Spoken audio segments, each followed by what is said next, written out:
Bienvenue pour un nouvel épisode de podcast au cœur du relais et nous sommes le dimanche 5 octobre et ce podcast va vivre toute l'année et je vous le rappelle, il y a un lien vers un répondeur vocal, donc si vous êtes immobilisé à l'hôpital ou incapable de vous déplacer, vous pouvez déposer votre voix et participer, vous m'envoyez, je l'écouterai, je ferai un montage et je publierai l'épisode. Aujourd'hui, en ce moment, j'ai dans mon Podibuzz une médecin. Bonjour. Bonjour. Alors, je te laisse te présenter. Rappelle-moi ton prénom. Voilà, je m'appelle Muriel. Médecin généraliste. Je suis médecin généraliste. À Braine. Ici à Braine-l'Alleud, oui. J'ai envie de te demander, qu'est-ce qui t'a motivé à venir au relais? Qu'est-ce que tu y fais et depuis combien de temps? Je suis brennoise depuis 25 ans. J'ai vécu donc 25 ans à Bruxelles. Je connais le relais depuis la première édition. Depuis 14 ans. Qui, je pense, était il y a 14 ans, effectivement. J'habite pas très loin du stade Gaston Rêve, donc j'avais le relais facile dans mon jardin. Donc voilà, j'ai eu la possibilité très vite d'y participer avec mes enfants. Et évidemment d'être très sensibilisée par la cause, vu que comme médecin, je côtoie des gens malades, je dirais, au quotidien. Ça allait être ma question suivante, parce que comme médecin généraliste, est-ce que tu as le sentiment, parce que parfois on a des préjugés, on a des croyances, il y a de la vraie information, de la fausse information qui circule, on est bien d'accord comment ça se passe maintenant, il est difficile de voir le vrai du faux. Mais toi, tu es dans le métier, c'est ton métier. Au quotidien, est-ce que tu as le sentiment qu'il y a de plus en plus de cancers que l'on dépiste? Première question. Alors, je pense qu'on est de plus en plus performant dans le dépistage. Et ça expliquerait ça explique, je crois, qu'on dépiste effectivement de plus en plus de cancers. Je ne pense pas qu'il y en a plus qu'avant, enfin, je ne sais pas. Mais en tout cas, je n'ai pas ce sentiment-là, mais j'ai le sentiment qu'on fait de plus en plus de dépistage. On fait de plus en plus de campagnes de prévention, on est très attentif au dépistage, et donc heureusement, on dépiste des cancers de plus en plus précoces. Donc je me souviens que quand moi j'étais petite, on parlait beaucoup de cancers généralisés ou de cancers des os, et on se rend compte qu'en fait c'était des cancers métastasiés ou des cancers vraiment généralisés. On ne savait pas quel était le cancer primitif. Je trouve maintenant que, heureusement, on détecte des cancers de plus en plus précoces. On arrive à soigner les gens. Et ça, moi, c'est mon cheval de bataille. C'est au quotidien, c'est d'arriver à sensibiliser les gens à cette prévention, à ce dépistage, à les motiver, à leur expliquer à quoi ça sert. Dans le dépistage, il arrive qu'on fasse des diagnostics positifs. Alors, c'est toujours triste et c'est compliqué d'annoncer un cancer, mais quelque part, quand on arrive à le diagnostiquer à ce moment-là, il n'est pas encore symptomatique. On arrive souvent à sauver des vies. Ouais. Ouais. On m'a dit aussi que de plus en plus de jeunes ont des cancers de plus en plus tôt. Est-ce que ça aussi c'est une croyance ou est-ce que c'est un constat ou est-ce que c'est vrai? Non, je pense que malheureusement ça c'est un constat. Mais de nouveau, est-ce qu'on les diagnostique plus tôt, plus fréquemment? C'est pas facile d'y voir clair. J'aime pas tellement les chiffres, j'aime pas tellement les statistiques. Ton ressenti bien plus important que des statistiques. C'est individuellement, tu confirmes quand même je confirme quand même, notamment le cancer du sein chez des jeunes femmes, des femmes qui viennent d'accoucher, qui ont dit Madame, c'est pas grave, vous allez laisser un congestionné parce que vous venez d'accoucher et que vous allez allaiter. Et en fait, malheureusement, pour certaines, on trouve des tumeurs, donc c'est catastrophique. Ouais. Alors, tu me parlais aussi dans ta première réponse de prévention. Et moi, je trouve qu'on fait certes des préventions comme les tests réguliers, même envoyés à domicile chez les gens pour le cancer de la prostate. On fait une campagne pour la prévention du cancer du sein, pour la colorectale. On fait plein de petites choses comme ça. Mais il y a une partie qui manque encore trop, je pense, c'est la sensibilisation à l'hygiène de vie. Et peut-être à tout ce qui est législation sur les produits qu'on autorise ou qu'on n'autorise pas dans les additifs des aliments transformés, dans les produits de beauté. Il y a un gros travail là à faire, non? S'il y a un gros travail, mais parfois c'est plus facile de rejeter la faute sur l'autre. J'entends par là que j'ai parfois des patients qui viennent en me disant « Oui, vous vous rendez compte ce qu'on met dans notre eau, ce qu'on met dans nos aliments. » Mais qui fument. Oui, voilà. je savais. Et donc, ça, c'est je la leur grosse dis, clé. Écoutez, je veux bien, mais il faut arrêter la cigarette. Voilà, on peut se battre ensemble contre plein de choses, mais voilà, on peut peut-être regarder d'abord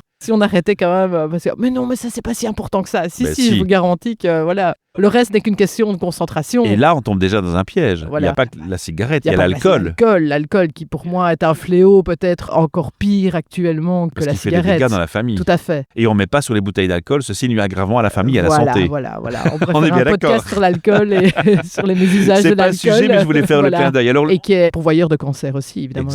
Exactement. Point suivant, il est très important, on en a parlé aussi dans la première partie de ta réponse, parce que je t'écoute très attentivement, c'est le diagnostic. Alors, le dépistage, donc déjà, c'est de quelle manière un médecin prend au sérieux la plainte lors de l'anamnèse ou lors des premiers symptômes d'un patient. Parce que si on dit à une patiente, Oui, mais vous n'allez pas très bien, vous n'avez pas le moral parce que je vous connais, hein, je vous donne un antidépresseur et qu'on prend le symptôme pas au sérieux. On rate une opportunité de dépister le cancer tôt déjà. Je pense que quand on fait de la médecine générale, évidemment, on est inondé de patients différents, de symptômes différents. Mais est-ce qu'à l'UNIF, on est sensibilisé à ça? À l'UNIF, on n'est pas sensibilisé à ça. Donc, et ça, c'est peut-être le premier problème. Première chose. Ouais. Et moi, je dis toujours que, évidemment, notre esprit est très puissant et peut effectivement donner des messages à notre corps qui font qu'on exprime des symptômes. Hein. Notre corps parle à la place de notre tête. Mais ça doit être, comme on dit souvent en médecine, un diagnostic d'exclusion. Ça veut dire qu'on cherche d'abord ce qui est grave, on cherche d'abord ce qui est organique. Et puis, on se dit, tiens, si on n'a pas rien trouvé au niveau organique, on va chercher au niveau fonctionnel, au niveau émotionnel, avec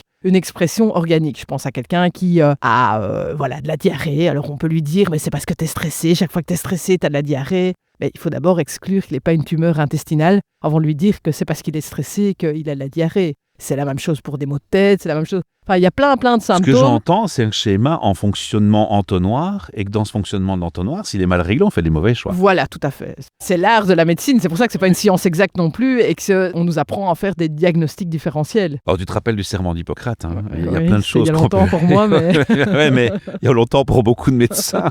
Il y a plein de choses qu'on peut en dire. Je passe là-dessus rapidement, mais j'ai fait un clin d'œil, et je crois qu'il est suffisant. La deuxième chose qui va nous conduire à cet échange, c'est l'annonce. Il y a beaucoup de médecins qui n'ont pas forcément le meilleur des talents. On n'a pas non plus formation à université pour comment est-ce qu'on annonce à quelqu'un qu'il n'a plus que 15 jours à vivre. Moi, je n'ai jamais annoncé à quelqu'un qu'il n'avait plus que 15 jours à vivre parce que je dis toujours que je ne suis pas Madame Soleil, que j'ai aucune boule de cristal et que tout médecin, aussi compétent qu'il soit, aussi avec autant d'expérience qu'il peut avoir, c'est déjà royalement planté sur la durée de vie de quelqu'un. Donc c'est horrible de dire à quelqu'un qu'il a 15 jours à vivre. Donc là, on n'y est pas du tout. Je pense qu'on peut plutôt parler de comment est-ce qu'on annonce à quelqu'un qui a quelque chose de grave et qu'on va se battre pour soigner ensemble son cancer, sa maladie, et que jusqu'au dernier jour, on fera tout ce qu'il faut pour que la vie continue et on se battra pour que cette vie continue. On n'annonce jamais à quelqu'un... Qu'est-ce que tu voudrais qu'on conseille aux confrères?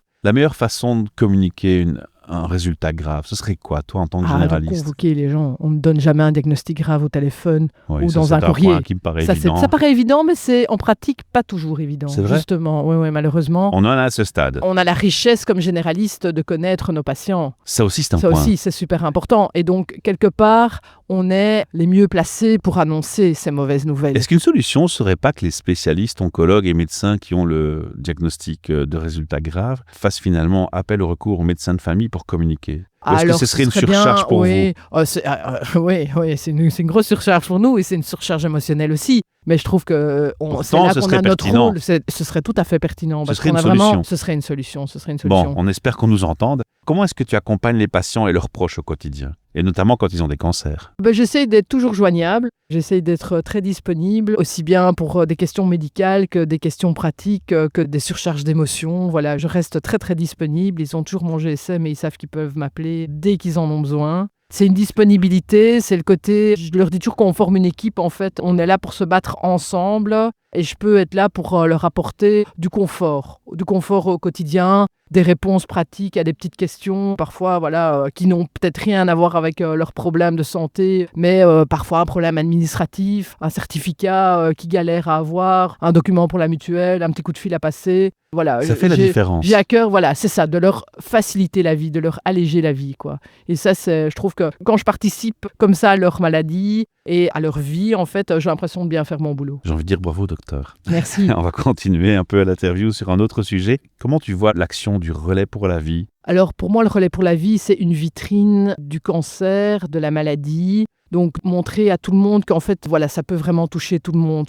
On est en bonne santé aujourd'hui, on aura peut-être un diagnostic de cancer demain, donc il ne faut jamais se sentir isolé et privilégié par rapport à ça. Je pense que ça permet de dire à tout un chacun, le cancer, ça existe et ça touche tout le monde, toutes les familles à n'importe quel âge. Et donc vous pouvez participer financièrement, matériellement, donner du temps, donner des actions possibles. Faire des actions possibles. Et c'est quelque chose qui unit tout un chacun autour d'une maladie. Pour moi, c'est ça le relais pour la vie. On a un esprit communautaire fort ici, hein. On le sent bien. Parce que tu m'as confié que tu étais assez active en politique. J'ai eu la chance depuis fin d'année passée de devenir échevine de la santé, de l'environnement, du bien-être animal et de l'égalité des chances ici à Braine-l'Alleud. c'est une belle casquette pour moi. C'est quoi le plus gros des challenges par rapport à ce que tu fais? Parce que j'entends qu'on va taper sur la scène, donc on va clôturer rapidement. Voilà. J'ai tellement plein de questions, je suis frustré, mais bon, la priorité, c'est d'être sur la scène après. C'est d'en parler un maximum et c'est d'arriver à faire beaucoup de prévention. En fait, prévention de la santé, pour moi, c'est vraiment quelque chose qui me tient vraiment à cœur. Et donc, je me dis qu'avec cette double casquette, voilà, si je peux parler de la santé, parler du dépistage, parler de la prévention, voilà, je sais de quoi je vais parler, tout à fait.